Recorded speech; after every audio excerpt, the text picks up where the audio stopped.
va sortir dans CEDEAO là un jour. Ils vont se réunir, non? Peut-être à Abuja ou dans une autre ville. Ils vont se réunir, non? Et puis, coup de poing, ils vont se taper, et puis ils vont se frapper normalement. Ça va arriver ici. Et ça va plus attendre longtemps. Ça va plus attendre longtemps, chers camarades de l'Afrique. C'est très bientôt. Mais ces gens-là vont se frapper. Camarades peu d'Afrique, il faut que je vous explique pourquoi. Qu'est-ce qui s'est passé? Qu'est-ce qui n'a pas marché? Qui a fait quoi et ce qui s'est passé? En réalité, Draman Ouattara, Macky Sall, et puis Patrice Talon avait décidé formellement, avait décidé, chers camarades peu d'Afrique, d'aller agresser le Niger. Ils avaient décidé, et ils étaient partis, ils étaient partants, et ils disent, ils ne veulent rien comprendre. Eux là, ce qui est dans leur tête là, ils n'ont qu'à aller agresser le Niger, ça qui était dans leur tête.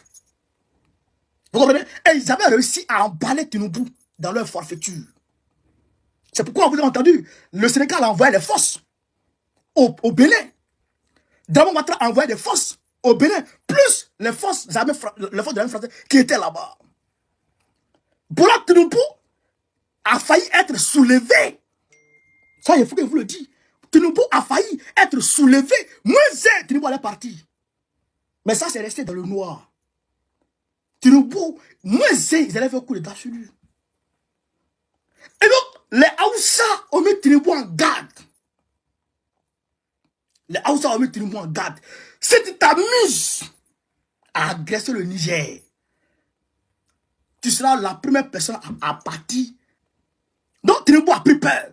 Quand Tinubu a pris peur, Tinubu dit, bon, l'affaire de agression militaire là, on va mettre ça de côté d'abord. Alors que c'est sur lui on comptait. C'est son pays qui est puissant en armement. C'est son pays qui est puissant. La puissance militaire de la CEDEAO, c'est son pays. En termes de ressources humaines, c'est son pays. Et en plus de cela, son pays a une large frontière avec le Niger. Donc, à travers son pays, la CEDEAO est à l'aise pour frapper le Niger. Vous comprenez? Donc lui, il a désisté. Donc il a envoyé Touré pour aller dire à Draman Ouattara, Ibrahim Samake, merci pour l'histoire mon frère, pour aller dire à Draman Ouattara que l'option militaire, on doit mettre ça de côté. Que l'option militaire doit être mise de côté. Et il a envoyé encore pour aller dire, comment il s'appelle, à Macky Sall, à Patrice Talon et tout cela, pour leur dire que l'option militaire doit être mise de côté. Chers camarades. Draman Ouattara dit, mais qu'est-ce que Tinubu me fait là? Qu'est-ce que Tinubu me fait? Pourquoi Tinubu nous fait ça? Il appelle Baki. Il se rejoint à Dubaï. Draman Ouattara, Macky Sall, Talon, Macron, Ambalo, ils se croisent à Dubaï. Le gars lui-même, Tinubu lui-même était à Dubaï. La réunion réelle de la CEDEAO, ce qui s'est passé là, le 10 là, ce n'est pas la réunion, ça c'est de façon officielle la mise en place de ce qui a été décidé à Dubaï. Devant Macron. C'est Macron lui-même qui présidait cette réunion à Dubaï. Chers camarades d'Afrique. Et donc quand il décide, et Tinubu dit, Macron, je ne peux pas. Tinubu a eu le soutien des États-Unis de dire non à Macron. C'est pourquoi vous allez vous rappeler. Macron est resté à Dubaï. C'est à Dubaï, sommet sur le climat, que Macron a évoqué la question du Moyen-Orient. Pour dire, il faut que Gaza cesse le feu. Alors que les États-Unis s'opposent. Ils ont mis leur veto. Les États-Unis, écoutez ici, chers camarades d'Afrique, on est en train de vous expliquer aujourd'hui, c'est que la géopolitique, pour comprendre de quoi il s'agit. Tout est lié. Tout est lié. Papi Joe, les États-Unis ont mis leur veto. Alors que tout le monde a voté oui, mais les États-Unis ont mis leur veto concernant un cessez-le-feu à Gaza. Ils ont mis leur veto. Depuis quand les États-Unis mettent veto et puis Macron ne suit pas? Chers camarades de l'Afrique, le désaccord est né de là. Donc, Macron demande maintenant à ses enfants, à ses poulets, à ses pantins, à ses valets de boycotter la réunion de la CEDEAO. Donc, c'est à Dubaï même qu'ils ont failli se serrer l'école. Pourquoi Draman Ouattara veut serrer l'école de Tinubu? Question.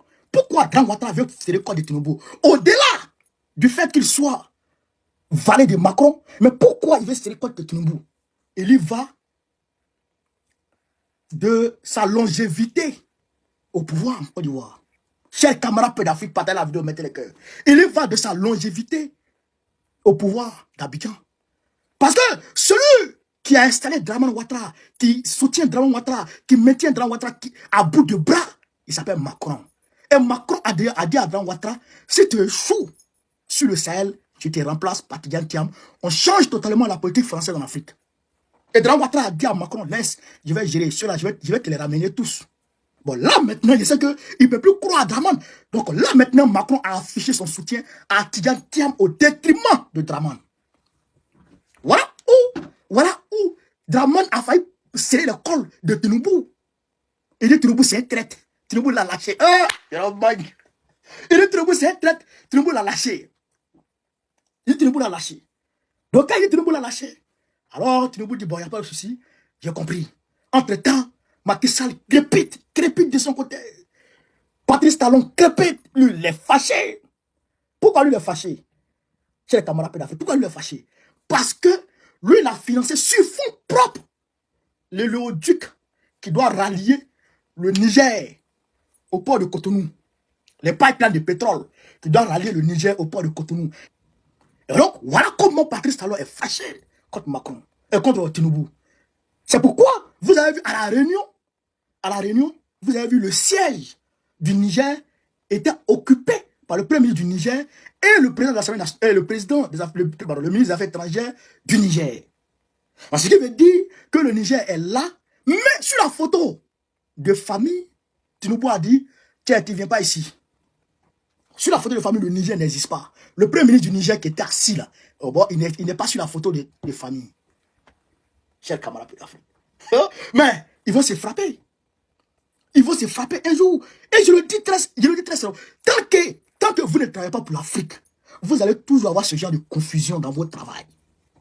Dans vos salons là-bas, là, vous allez avoir toujours ce genre de confusion. Vous allez vous frapper. Chers camarades d'Afrique. Voilà la réalité. Voilà la réalité. Et Patrice Talon, avant d'aller il finit sur ça, pour aller sur Macron, pour aller frapper Macron, Patrice Talon est dans la médiation pour aller demander au président Tchani de libérer Bazoum. Alors que lui-même, l'ancien président est allé s'agenouiller devant lui pour demander à ce qu'il libère une femme qu'il a mise en prison. Injustement, parce que la femme a manifesté. Injustement. Donc, toi qui es dictateur terroriste, toi, Patrice Talon, un terreau. Toi, c'est toi qui vas aller demander, Milane la salut les camarades, c'est toi qui vas aller demander au président Tchani de libérer Bazoum qui est à l'aise. Ça c'est comment? Donc, tu n'as pas le droit, tu n'as pas cette, je dirais, tu n'as pas cette légitimité morale, psychologique d'aller demander au président Tchani de libérer Bazoum. Donc, il faut quitter dans ça. Chers camarades d'Afrique, on s'envole pour le Niger, pour la France. Eh bien, le ministre de l'Intérieur, Gérald Damanin, a failli démissionner. C'est-à-dire qu'il a écrit sa lettre de démission. Le ministre de l'Intérieur de Macron, il a écrit sa lettre de démission. Monsieur le Président, voilà, je vais démissionner, je m'en vais. Parce que à l'Assemblée nationale, on m'a giflé là-bas, je m'en vais. Et ça va donner à Macron. Macron il dit quoi? Il dit, ah, président, moi, il m'a fait passer. Vraiment, ton pays, là, moi, il ne peut plus gérer. Macron dit, tu ne bouges pas. Ce qui se passe là, s'il doit couler, on coule tous ensemble. Il ne peut pas couler moi seul. Et puis toi, tu diras, petit, on reste là. Donc, Macron a rejeté sa démission. Mais pourquoi Gérald Damanin voulait démissionner chez les camarades d'Afrique? Il faut qu'on vous dise ça. Pourquoi Gérald Damanin voulait démissionner?